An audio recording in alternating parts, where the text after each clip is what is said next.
At TicketLeap, we realized we've never really used our own product. We decided to fix that by throwing an event of our own, and I'm really glad we did it. We learned a ton. One of the biggest things we learned is just how hard it is to sell tickets to a first-time event.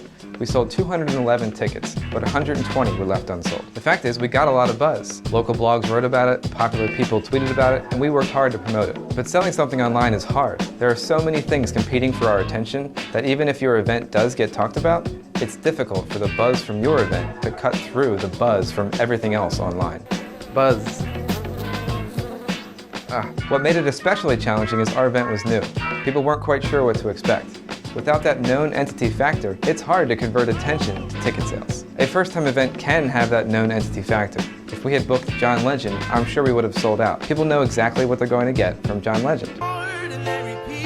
But for most event creators, us included, it takes time to build your own brand, to become your own known entity. For example, one of our favorite events here in town is called Ignite Philly. Their most recent event was Ignite Philly 12, and they sold out in 2 days. The point is not that you need to have a proven act or even to be proven yourself to create a great event. It just means adjust your expectations. Don't book that 364-seat venue for your first event. It doesn't mean don't be ambitious, but if your space that holds 50 people sells out quickly, I don't think you'll have any regrets. That first small event will always be special. Despite the struggle to sell tickets, our event was well attended, and the feedback from everyone was great. The event was a success, and I bet that the event that's in your head, waiting to be created, will be successful too, even without John Legend.